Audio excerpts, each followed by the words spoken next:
नमस्कार। आज के इस वीडियो में हम लोग सेल मेम्ब्रेन कोशिका झिल्ली के बारे में आवश्यक जानकारी प्राप्त करेंगे। तो आइए सेल मेम्ब्रेन के बारे में कुछ आवश्यक जानकारियां प्राप्त करते हैं।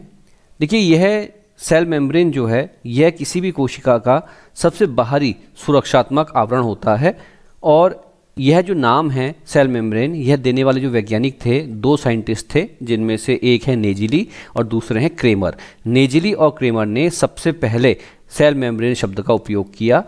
इस झिल्ली को हम प्लाज्मा लेमा भी कहते हैं, लेकिन प्लाज्मा लेमा जो टर्म है इसको देने वाले वैज्ञानिक थे प्लोवर।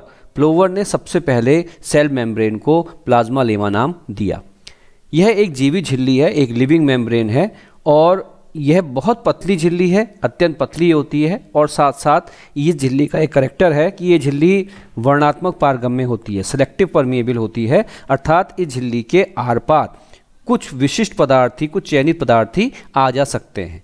ये झिल्ली इलास्टिसिटी रखती है, अर्थात यह प्रत्यास्थ होती है, अर्थात लचीलापन इसमें होता है, इलास्टिसिटी रखती है ये झिल्ली। तो ये कुछ करैक्टर इसके इंपॉर्टेंट करैक्टर हैं। अब हम जानते हैं इसके रासायनिक संगठन के बारे में। इसका रासायनिक संगठन, केमिकल कॉन्स्टिट्यूशन, केमिकल प्रॉपर्टीज़ क्या क्या होती हैं। तो देखिए, ये बात ध्यान रखिएगा कि जो सेल मेम्ब्रेन होती है इसमें 60% प्रोटीन, 30 से 40% लिपिड पाया जाता है और साथ साथ 1 से 10% तक कार्बोहाइड्रेट भी होता है। जनरली हम जब सेल मेम्ब्रेन के बारे में बात करते हैं तो हम यह देखते हैं कि अक्सर ये कहा जाता है कि सेल मेम्ब्रेन में प्रोटीन और लिपिड होता है, लेकिन हम कार्बोहाइड्रेट के बारे में नाम ज़्यादा नहीं लेते हैं। उसके पीछे कारण ये होता है कि इसमें जो प्रोटीन या जो लिपिड होता है वो ग्लाइकोप्रोटीन या ग्लाइकोलिपिड के रूप में होता है। तो यहाँ पे जो ग्लाइको टर्म है ये कार्बोहाइड्रेट के लिए लगाई गई है। तो ये निश्चित रूप से आप जानिए कि सेल मेम्ब्रेन के केमिकल कॉन्स्टिट्यूशन में 1 से 10% तक कार्बोहाइड्रेट भी होता है और इसी कार्बोहाइड्रेट के कारण से सेल मेम्ब्रेन में एक गुण विकसित होता है, एक प्रॉपर्टी डेवलप होती है जिसे कहते हैं सेल टू सेल रिकॉग्नाइजेशन, मतलब कोशिका को पहचानने की क्षमता। आपने देखा होगा कि जब किसी व्यक्ति के शरीर में हम कोई ऑर्गन ट्रांसप्लांट करते हैं तो उसका शरीर किसी दूसरी बॉडी के ऑर्गन को ईजिली एक्सेप्ट नहीं करता। तो ये क्यों होता है? आपने देखा होगा कि एक निश्चित जाति का शुक्राणु एक निश्चित जाति के अंड को ही फर्टिलाइज करता है। तो यहाँ ऐसा क्यों हो रहा है? तो यहाँ इसलिए हो रहा है क्योंकि जो सेल होती है, जो कोशिका होती है, वो अपने ही समान दूसरी सेल को रिकॉग्नाइज कर लेती है, पहचान लेती है। इसीलिए ये व्यवस्थाएं देखने को मिलती हैं। इसीलिए हमारा शरीर, हमारे शरीर के जो अंग की कोशिकाएं हैं वो अपने शरीर की जो दूसरी कोशिकाएं हैं उनको आइडेंटिफाई कर पाती हैं। और इसके पीछे रेस्पॉन्सिबल कौन है? इसके पीछे रेस्पॉन्सिबल है सेल मेम्ब्रेन में पाया जाने वाला कार्बोहाइड्रेट, जो ग्लाइकोप्रोटीन या ग्लाइकोलिपिड के रूप में लिपिड या प्रोटीन के साथ पाया जाता है। एक और बात ध्यान रखिएगा कि इसमें जो प्रोटीन है वो संरचनात्मक रूप में भी हो सकती है, विकर के रूप में भी हो सकती है या वाहक प्रोटीन के रूप में भी हो सकता है। इसमें जो हमने ये पढ़ा कि 60% प्रोटीन पाया जाता है, तो ये अलग अलग रूपों में हो सकता है। ये संरचनात्मक प्रोटीन भी हो सकता है, ये विकर के रूप में भी हो सकता है या ये वाहक प्रोटीन के रूप में भी हो सकता है। इसमें जो प्रोटीन पाई जाती है वो जनरली संरचनात्मक होती है, क्योंकि विकर और वाहक जो ये प्रोटीन होती हैं जनरली एंडोप्लाज्मिक रेटिकुलम में पाई जाती हैं।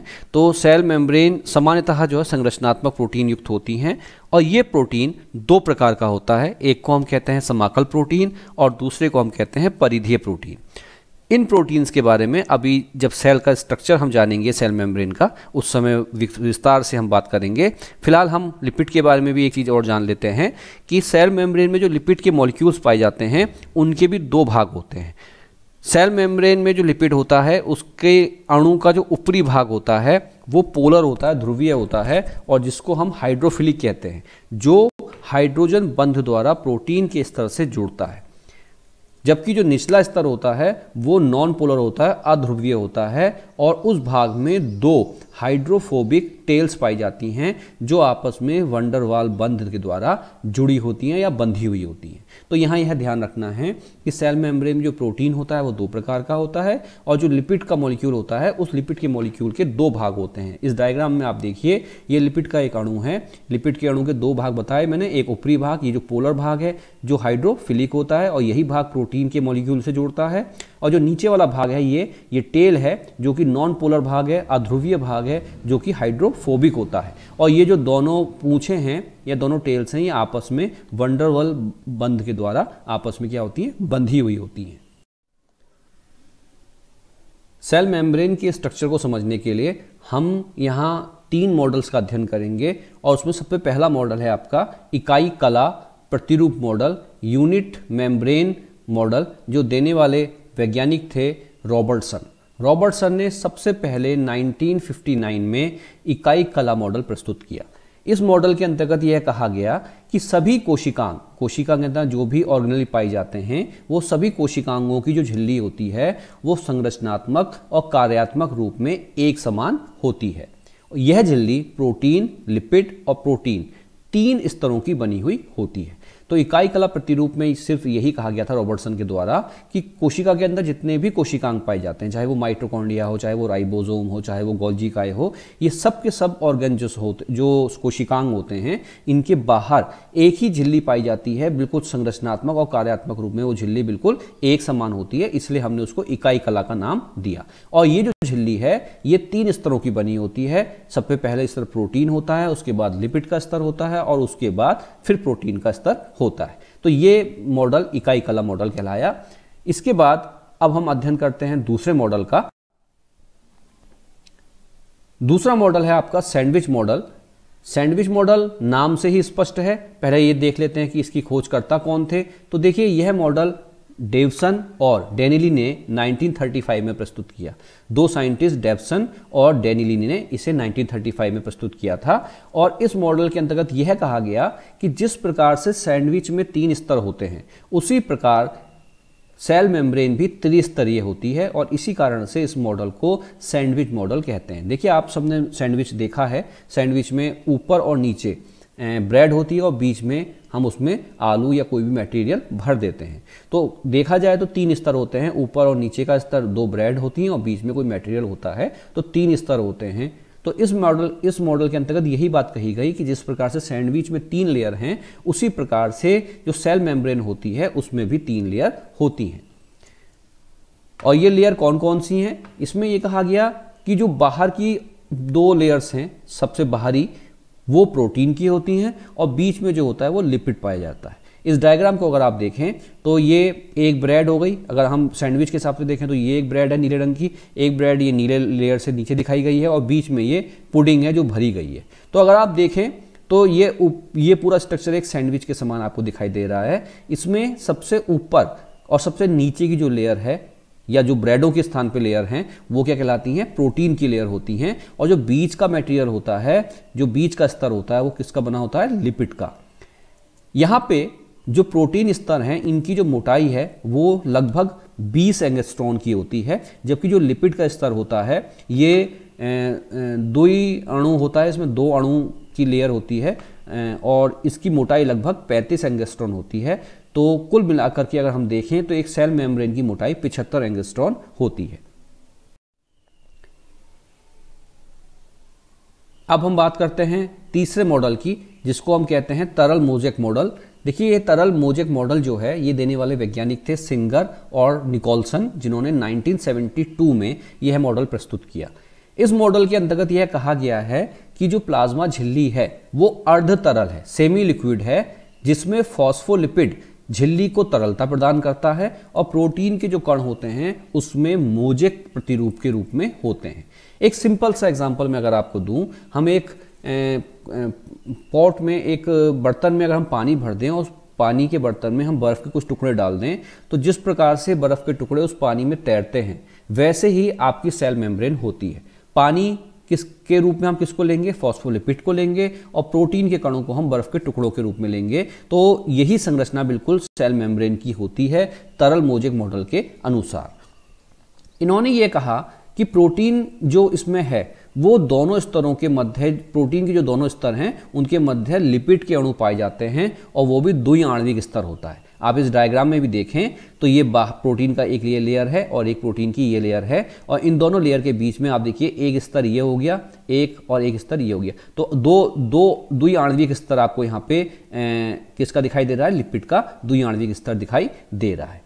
प्रोटीन यहाँ पे जो पाई जाती है वो सामान्यतः दो प्रकार की होती है, एक कहलाती है आंतरिक प्रोटीन और एक कहलाती है परिधीय प्रोटीन। तो पहले हम जान लेते हैं आंतरिक प्रोटीन के बारे में। देखिए, आंतरिक प्रोटीन जो होती है ये भीतर की ओर स्थित होती है और इसे आसानी से अलग नहीं किया जा सकता, क्योंकि ये लिपिड स्तर में धसी होती है और कुल प्रोटीन का लगभग 70% भाग यही आंतरिक प्रोटीन बनाती है। कुछ आंतरिक प्रोटीन पूरी तरह से झिल्ली की मोटाई में फैले होते हैं, जिन्हें हम टनल प्रोटीन भी कहते हैं। अगर आप इस डायग्राम में देखें तो आप इस प्रोटीन को देखिए, जो हरे रंग से दिखाई गई है ये वाली, जिसको मैं डिनोट कर रहा हूं, और इस प्रोटीन को देखिए। ये अगर आप देखें तो ये दोनों प्रोटीन्स जो हैं ये लिपिड के स्तर में जो है धसे हुए हैं। तो ये प्रोटीन कहलाती है आपकी आंतरिक प्रोटीन, जिसको हम समाकल प्रोटीन के नाम से भी जानते हैं। इन दोनों प्रोटीनों में भी अगर आप एक अंतर देखें तो ये जो प्रोटीन का मॉलिक्यूल है ये केवल यहीं तक सीमित है, इसके अंदर नहीं धसा। पूरी मोटाई में लिपिड की जो लेयर है उसकी पूरी मोटाई में ये वाला मॉलिक्यूल प्रोटीन का धसा हुआ नहीं है, लेकिन जो ये वाला मॉलिक्यूल है आपका, ये पूरा का पूरा लिपिड की पूरी मोटाई में धसा हुआ है। तो अगर आंतरिक प्रोटीन ऐसी है जो लिपिड की पूरी मोटाई में धसी हुई है, तो ऐसी प्रोटीन को हम टनल प्रोटीन के नाम से जानते हैं। अब हम बात करते हैं परिधीय प्रोटीन की। परिधीय प्रोटीन या पेरीफेरी प्रोटीन क्या है? तो देखिए, ये बाहर की ओर स्थित होती है और इन्हें आसानी से अलग किया जा सकता है। ये कुल प्रोटीन का लगभग 30% बनाता है। ये स्ट्रक्चर जो आप देख रहे हैं बाहर और जो ये स्ट्रक्चर आप देख रहे हैं बाहर, ये सेल मेम्ब्रेन के बाहर प्रोटीन का लेयर है और ये कहलाती है परिधीय प्रोटीन। अब अगर आप परिधीय प्रोटीन और आंतरिक प्रोटीन के बारे में देखें इस डायग्राम से, तो आपको भी ये स्पष्ट समझ में आ रहा होगा कि जो परिधीय प्रोटीन होती है इसको हम आसानी से अलग कर सकते हैं, क्योंकि ये बाहर की ओर है। लेकिन जो आंतरिक प्रोटीन है, चूंकि ये लिपिड के स्तर के बीच में धसी हुई है, इसलिए इस आंतरिक प्रोटीन को अलग कर पाना संभव नहीं है। यहीं पे हम लिपिड के अणुओं के बारे में भी एक बार दोबारा रिवाइज कर लेते हैं। मैंने आपको पहले भी बता दिया कि जो लिपिड के अणु होते हैं उसके दो भाग होते हैं, बाहरी हाइड्रोफिलिक भाग होता है और भीतरी हाइड्रोफोबिक। ये जो लिपिड का एक मॉलिक्यूल है, अगर लिपिड के मॉलिक्यूल को आप यहाँ पे देखें तो आपको जो ये वाला भाग दिखाई दे रहा है, ये वाला भाग है आपका क्या? ये बाहरी भाग है जो हाइड्रोफिलिक होता है, और ये इन प्रोटीन के मॉलिक्यूल के साथ क्या कर रहा है? बॉन्डिंग कर रहा है। जबकि ये जो नीचे का भाग है, आप देखिए ये वाला स्तर, आप अगर नीचे वाला देखें ये और ये वाला निचला स्तर देखेंगे तो इसमें आपको दो पूंछें दिखाई दे रही हैं, जो क्या है? हाइड्रोफोबिक स्तर है, जो नॉन पोलर स्तर होता है। और ये जो दोनों आपको पूंछों जैसी संरचना आपको दिखाई दे रही है, टेल जैसी संरचना दिखाई दे रही है, ये वंडरवाल बंध के द्वारा आपस में क्या होती है? बंधी हुई होती हैं। तो यहाँ आपकी समझ में आ गया होगा कि तरल मोज़ेक मॉडल के अंतर्गत क्या कहा गया कि प्रोटीन दो प्रकार की होती है। टनल प्रोटीन क्या है ये भी मैंने आपको समझा दिया। इसके अलावा आपको ये भी समझ में आ गया होगा कि लिपिड अणुओं के दो भाग होते हैं, और वो भाग कौन से हैं? बाहरी जो पोलर भाग है जो हाइड्रोफिलिक होता है, प्रोटीन के साथ जुड़ता है, और जो आंतरिक पूंछ के समान भाग होता है जो हाइड्रोफोबिक है, नॉन पोलर है और आपस में वंडरवाल बंध के द्वारा जुड़ा होता है। अब हम कोशिका झिल्ली के कार्यों को लेकर के कुछ डिस्कशन कर लेते हैं। तो देखिए, कोशिका झिल्ली का सबसे महत्वपूर्ण काम क्या है कि यह चयनित पारगम्य है, वर्णात्मक पारगम्य है। अर्थात कोशिका झिल्ली चूंकि कोशिका के बाहर पाई जाती है, तो यह कोशिका के अंदर कुछ चयनित पदार्थों को ही आने जाने देती है। तो ये इसका बहुत महत्वपूर्ण करैक्टर है, इसलिए हम इसको क्या कहते हैं कि यह झिल्ली वर्णात्मक पारगम्य झिल्ली है और चयनित पदार्थों को ही कोशिका के अंदर आने देती है। इस झिल्ली का मुख्य काम जो होता है वो ट्रांसपोर्टेशन का होता है, कोशिका के अंदर और बाहर पदार्थ को आने और जाने देना। इसी के अंतर्गत एक जो ट्रांसपोर्ट होता है वो कहलाता है इनएक्टिव ट्रांसपोर्ट या निष्क्रिय अभिगमन, जो ये कोशिका झिल्ली काम करती है। अब ये निष्क्रिय अभिगमन क्या है इसको हम समझ लेते हैं। देखिए, वह गमन जिसमें ऊर्जा का व्यय ना हो, मतलब इस ट्रांसपोर्टेशन में ऊर्जा खर्च नहीं होती। विसरण क्रिया द्वारा कुछ आयन और जल के अणु का निष्क्रिय अभिगमन इस झिल्ली के द्वारा होता है। इसमें जो गमन है वो उच्च सांद्रता से निम्न सांद्रता की ओर होता है। तो देखिए कोशिका झिल्ली निष्क्रिय अभिगमन में प्रतिभाग करती है और जैसा मैंने आपको बताया कि इस गमन में कोई ऊर्जा खर्च नहीं होगी और सामान्यतः इस अभिगमन के द्वारा पानी और कुछ विशिष्ट आयनों का ट्रांसपोर्टेशन होता है कोशिका के अंदर उच्च सांद्रता से निम्न सांद्रता की ओर। और चूंकि उच्च सांद्रता से निम्न सांद्रता की ओर जब कोई पदार्थ जाता है तो ऊर्जा खर्च नहीं होती, ये एक स्वाभाविक प्रक्रिया है, इसलिए इस अभिगमन को हम क्या कहते हैं, निष्क्रिय अभिगमन। इसके अलावा कोशिका झिल्ली सक्रिय अभिगमन का काम भी करती है। देखिए सक्रिय अभिगमन का सीधा मतलब यह है ऐसा अभिगमन जिसमें क्या खर्च हो, ऊर्जा का व्यय हो, क्योंकि ये निम्न सांद्रता से उच्च सांद्रता की ओर होने वाला अभिगमन है। ये एक सामान्य अभिगमन नहीं है, नेचुरल नहीं है, तो इसलिए ऐसे अभिगमन को करने में हमें ऊर्जा खर्च करनी पड़ेगी। तो कोशिका झिल्ली सक्रिय अभिगमन में भी प्रतिभाग करता है।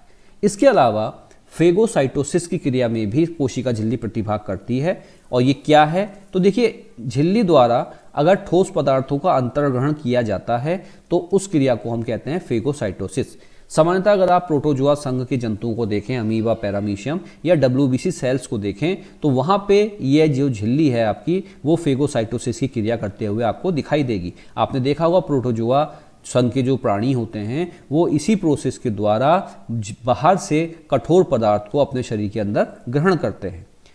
सामान्यतः जब कोशिका किसी पदार्थ को बाहर से लेती है अंदर को तो उस क्रिया को हम क्या कहते हैं, एंडोसाइटोसिस। और जब यही कोशिका किसी पदार्थ को, किसी ठोस पदार्थ को अपने कोशिका के शरीर से बाहर निकालती है तो उसको हम एक्सोसाइटोसिस के नाम से जानते हैं।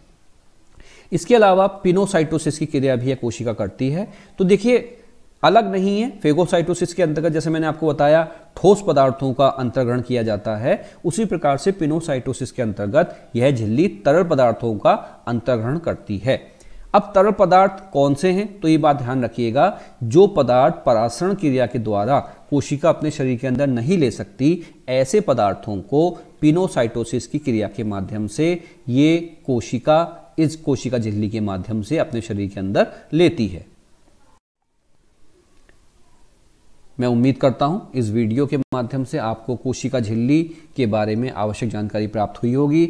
अगर आपको ये वीडियो पसंद आया तो प्लीज़ इसे लाइक कीजिए और इस चैनल को सब्सक्राइब कीजिए। धन्यवाद।